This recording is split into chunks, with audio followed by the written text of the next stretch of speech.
Hey yo, what's up guys? So I was late to Elden Ring Nightreign. Honestly, I wasn't even planning on getting the game, but then on Halloween weekend, I caught up with some homies, I caught up with some friends, and they told me that they played Nightreign, and that sort of convinced me. You know, one moment you're taking a break, the next moment, you know, you're on Steam, you know, downloading the game. So, boom. Section 1. How I got sucked in to the game. So at first, I was just playing to chill with the homies, you know? I didn't feel like doing like a long open world game or anything. Just a little chill session with the homies. But once my friends showed me the ropes, like the routing, the movement, the tech, you know, the urgency of every decision, it suddenly all clicked. The game's fast pace, the way your choices matter, you know, every single run being different, the precision, of course, the boss fights, the field bosses, it all started to grow on me super fast. We had a legendary homie run.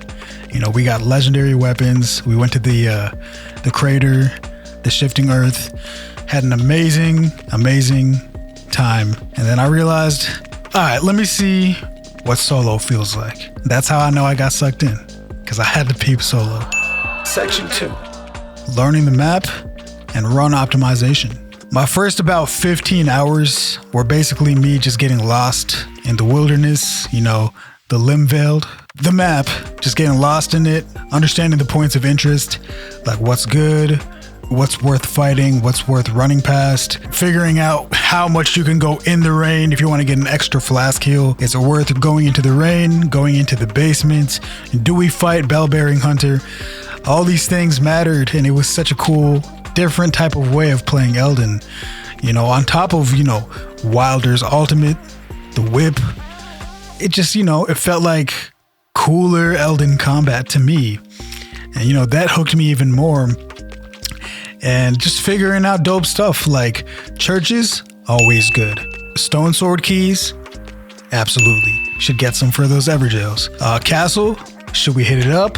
Should we hit the basement? All these things, you know. Should we hit the merchant? Did we get smithing stones? All these things started to be like cool to me within the first 15. It actually took me like 24 plus hours to actually be like, okay, now I get this. I'm starting to understand the routes. And, you know, all these things started to be very enjoyable to me. So, yeah, learning the map, run optimization, that was the second part of what really started to hook me. My favorite locations. At first, it was the mines, because I was like, yo, I love my Wilder sword, like my starting greatsword. I love it. So let's always hit mines, you know, just in case we don't get sick weapons. We'll always have smithing stones and double upgrades with the smithing from the mines too. So that was the first thing. Then, of course, as I beat some bosses, I unlocked the crater, I unlocked the snowfield, but then eventually Noklateo. That became my favorite shifted earth, Noklateo. Like that extra revive, I didn't even know. Like honestly, after beating Astel the first time with the homies, I don't think they showed me the power within the treasure or anything. I think that we just beat Astel and kept going. Unless I missed them telling me to, hey, yo, go grab that treasure. I might have missed that, but on Discord. But yeah, so I ended up looking stuff up like, can we get an extra? Because since I was doing solo, I was like, yo, can we get even more Wending Graces? Can we ensure to get an extra revive somewhere? And then I realized, yeah, like Noklateo has that. It's just right after Astel. So that started becoming my favorite shifted earth. That extra revive came in super handy for my Everdark Gladius fight. I tried that fight with like the Wending Graces and stuff. You know, this is obviously for solo. I tried it with Wending Graces. It was always too crazy because the triple dog assault, it just gets wild, bro. It just gets wild. But the Noklateo power revive, that saved my ass. It became such an essential shifted earth to visit, like every single time if I'm doing crazy Everdark bosses. You know, every time I would do an Everdark boss, I'd be like, let's get that Noklateo real quick. So, of course, at first, like the crater was sick, you know, getting to the magma worm, doing the legendary armament upgrade, the legendary weapon upgrade. Then the snowfield was cool. I never really got too crazy with the the woods with the Scarlet Rot. I actually still haven't fully explored that place. But yeah, the crater's dope. The mountaintop's dope. But yo, Noklateo, man, Noklateo. Section 4. The Everdark bosses. I'm just gonna give it to you straight. This is my Everdark boss difficulty ranking. Alright, so the Everdarks were super fun. I thought all of them were pretty cool. Some of them were but I had fun with all of them in their own way. So firstly, I'd like to say the hardest ones were also the most challenging and fun for me, which were Everdark Gladius and Everdark Libra. Everdark Libra was the first one where I was like, ooh, sheesh. You know, we tried triples, we tried doubles. Then I tried solo and I was like, yo, I want to see if I can get this. So I tried a couple of times, I got it. And oddly enough, I wasn't using Noklateo at this point. You know, I still didn't know about the treasure. So I beat it with, I think, I might have found a lucky Wending Grace drop. I don't know if it was for that one or a different one. But either way, Everdark Libra and Everdark Gladius or Tricephalus are wild. So the dogs, man, when they're together, it ain't that bad. But when the dogs are on you with the triple dog assault, coming at you, it can get crazy. The whip can save you, but trust, it can get crazy, and it's tough. Like, you gotta be on point, which is where the fun is at for me. Being on point, being careful, dodging, and just playing to the best of your ability. I love it. And again, this difficulty ranking is all based on solo play. So first is Everdark Gladius and Everdark Libra. Super fun, super crazy, super unique, very memorable, and awesome fights. After that, I would say Everdark Gaping Jaw or Addle, right? Honestly, it's not that crazy, but I found like the chaotic way that Addle would flail around and like the electricity and stuff and the camera shaking around and stuff, that can get chaotic, but very fun. After that, I would say Everdark Noster. Everdark Noster, Sentient Pest, comes right after Everdark Addle or Adel. I found the Sentient Pest, the Everdark version, to be solid. It's a solid fight.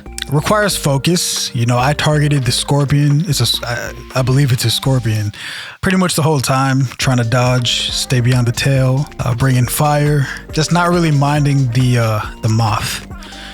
And then when the third phase comes, just still, hammering at the scorpion, and then the red moth that possesses, I would just hit it kind of with the bell, the withering bell, I think. And then I would use just regular attacking the scorpion to get it down. It's super solid. But it did take a little powering through, but solid fight, had a great time. After that, the last 3 in a row are about the same difficulty. I would say the coolest one out of them for me was Everdark Darkdrift Knight or Fulgore. Everdark Darkdrift, it's just more cool. I know the general consensus is that it's actually easier than the non-Everdark, which I would say so. It's a lot less chaotic. It's more of a showdown. It's like there's not like pools of, light pools erupting and stuff. So yeah, it's cool. He goes full Sagittarius on you. But yeah, I thought it was the coolest. It ain't the hardest, but it's definitely cool. After him, I would say Everdark Agar or Maris. Honestly, I used to kind of be like, I don't like it, but the ambiance of the fight kind of grows on you. At least it did for me. The only thing is that using the Storm Ruler can get a little played out, I think. From Demon Souls, Yorm. I thought Yorm was fire. Like, I loved that fight. But I think seeing it too many times, I think Rykard had it too. Seeing it too many times can be like, But I kind of like it. It's not bad. It's all right. Wasn't my favorite one, but it might be my least favorite. But it's all right. It's more of a gimmicky thing. It can get annoying, but with the Withering Bell, spacing stuff out, enjoying the environment, Everdark Maris is not bad. It's chill. It's chill. use that Storm Ruler. And then lastly, you know, I wouldn't put it last. I would say maybe Maris is last, but is Everdark Caligo. I just had such an easy time with it, honestly. Like, I think Wilder does a really good job with the whip. You can get past a lot of the attacks, like a lot of the tail attacks that she does, the frost stuff that she builds up. You could just whip out of there. You can whip into her to get your Wilder fire skill with the greatsword. You play well, you get a couple ultimates in, and the fight's pretty chill. Yeah, I would say Maris and Caligo, Everdarks. Those last two were probably like my least enjoyed ones, but I did enjoy all of them to a degree.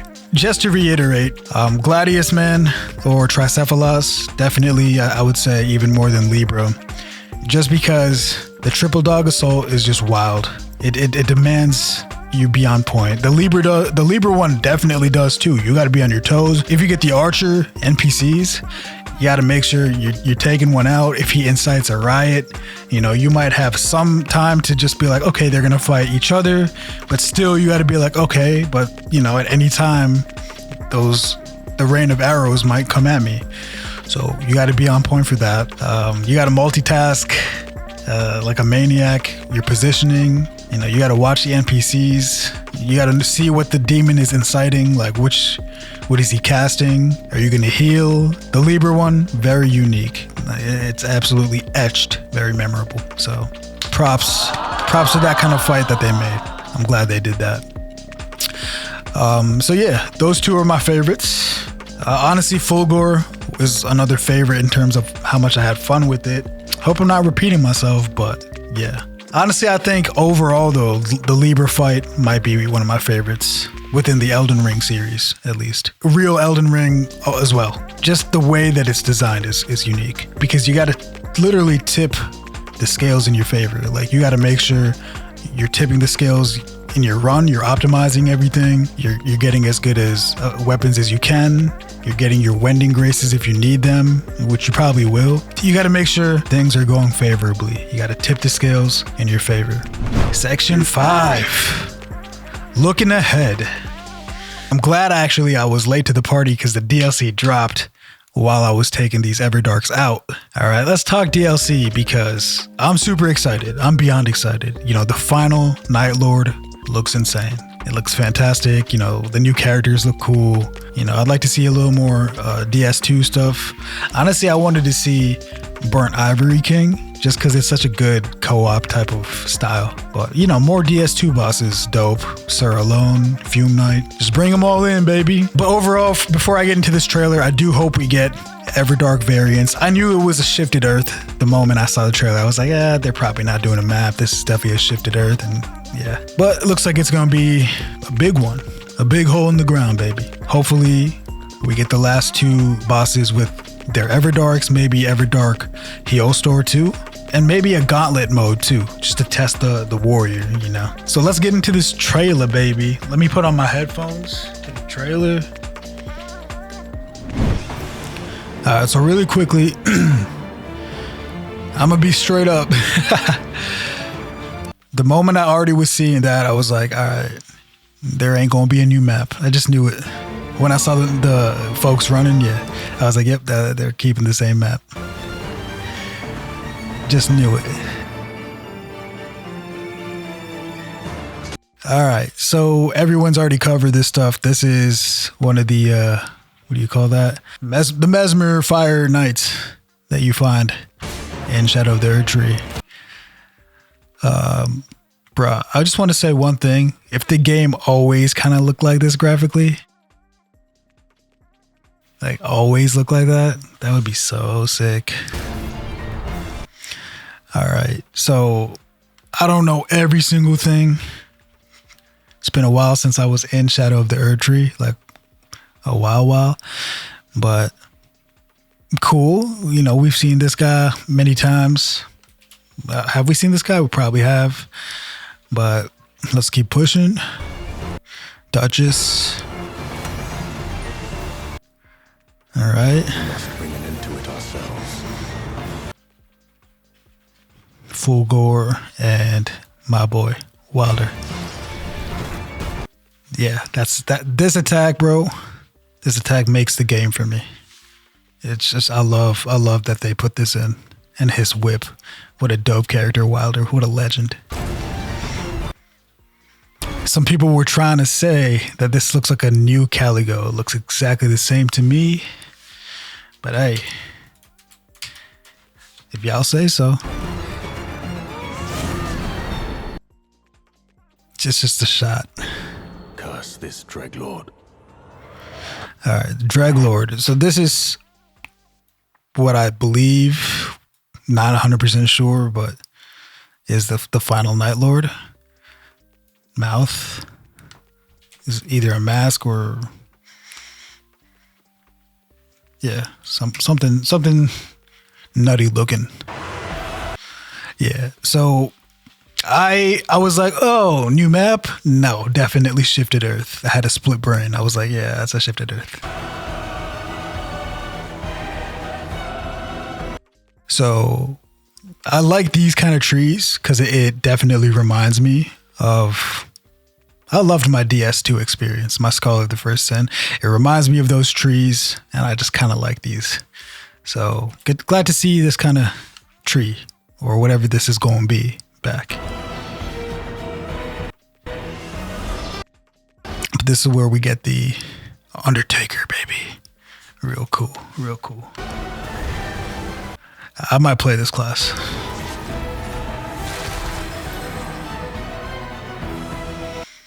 I like this guy. He reminds me of the.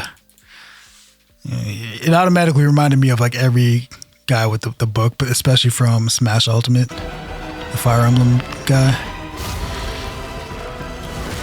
Swag. He's dusk bloody too. The aftermath of the long night. Everyone's already pointed this out. Our boy moved from over here. That's open now. So that's cool. All right, our single tricephaly right here. I wonder if it's the other going to come through. What if they do a dual boss? This could be an event, kind of like Sentient Pest stealing your runes, or Libra cursing you, or the Augur bubbles. It could be one of those, or it could be this guy plus the Radagon Fox, which could be super crazy as a end of night boss. Could be nuts, but interesting to see him. Yeah. Of course, Divine Lion Dancing Beast, or Divine Beast Dancing Lion. Cool. All right, let me give y'all my immediate thoughts. This is probably going to be a cool fight, but honestly, as a solo type of looking at it like with a solo lens, it looks like it could be a son of a gun, man.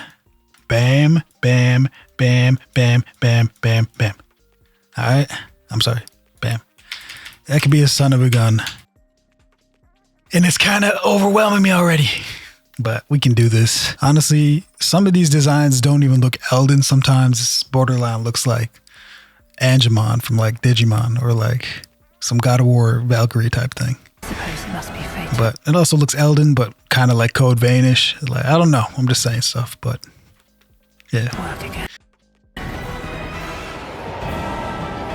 Of course, Artorias. Hopefully you guys all played original Dark Souls. Sick. You know, Manus would also be sick here. Lucille vibes, baby. Looking cool though. Or Sif. Sif should also come through. But yeah, the Valkyrie is one of the bosses, and this is what I'm really looking forward to.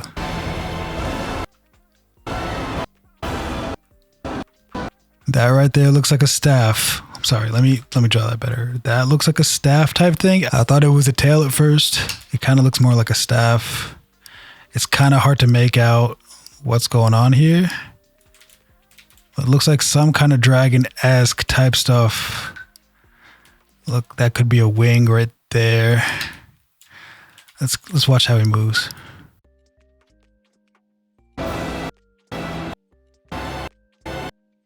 Yeah, looks like he's causing lots of environmental things to happen. But Dreglord, I'm very interested. Look at that pool. That's very annoying to deal with. I can already sense it.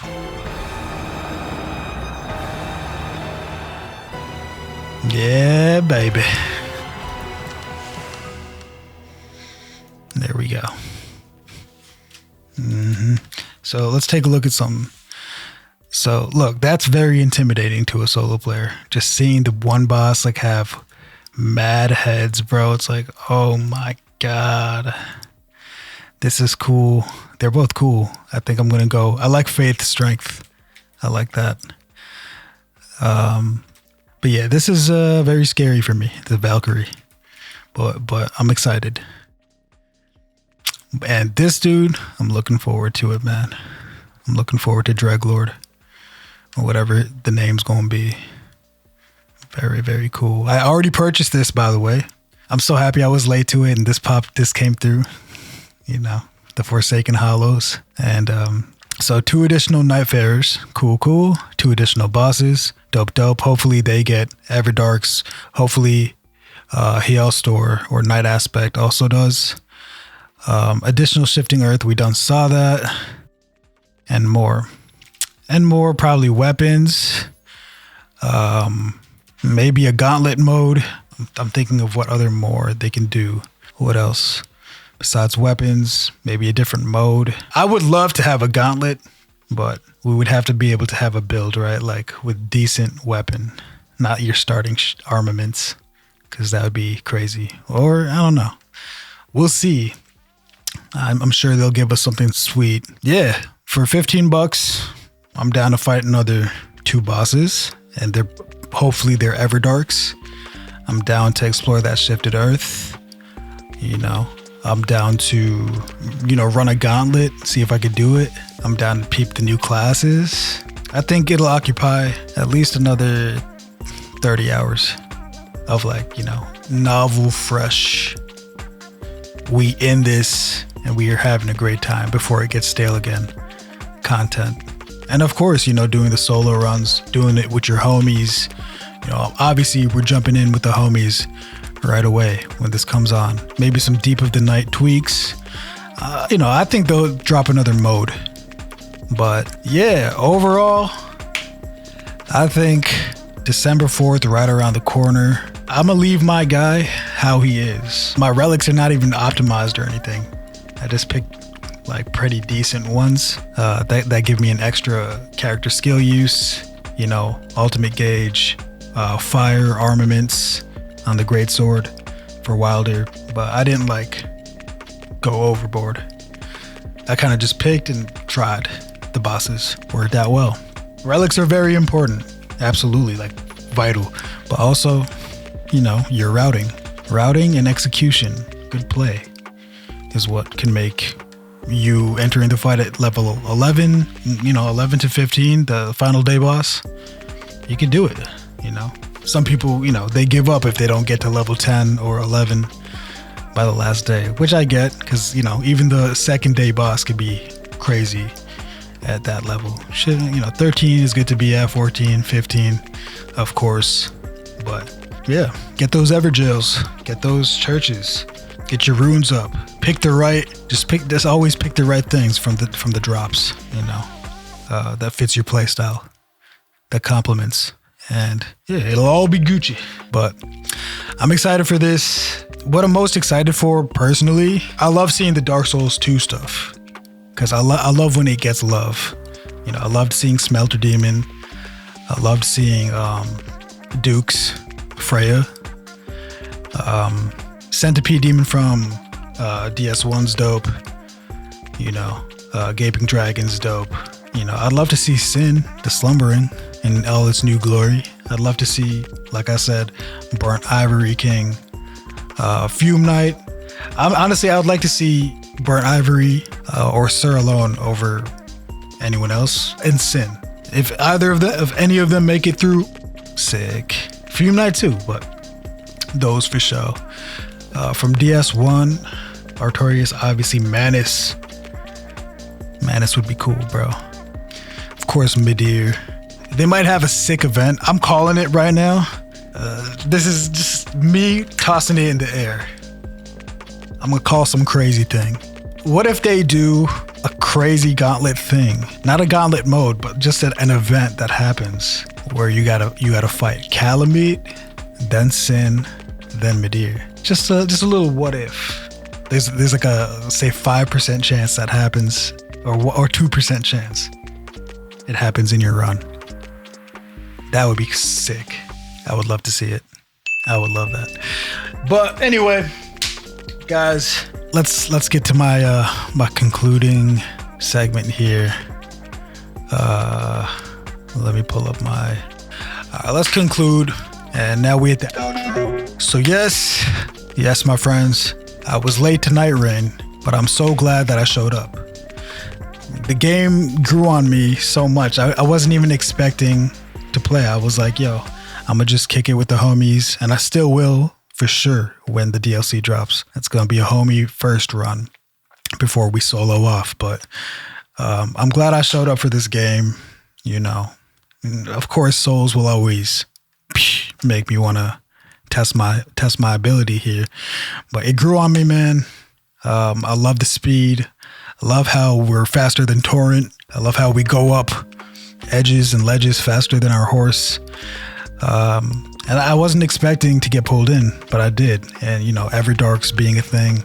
I knew literally nothing about anything. I didn't spoil the bosses. So everything was basically new. I kind of knew about Libra. And I've seen Tricephalos from the trailer, like the original trailer. But literally everything, like especially Fulgore, was like, whoa, this guy. And Gaping Jaw, I was like, whoa, what's this? Sentient Pet? Like, everything was fresh, you know, night aspect.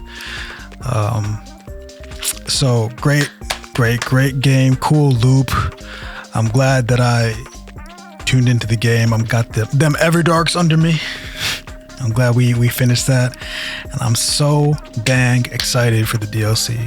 With all that being said, if y'all want to play, comment below. Who's your favorite bosses? Do y'all have a tier list for your hardest Everdarks or your favorite bosses? Leave that all in the comment section below. Let's get a discussion started. And yo, let's run this DLC when it comes through. All right. Want to thank you guys for rocking. It's been the Game Sage. Catch you in the next one. Peace out.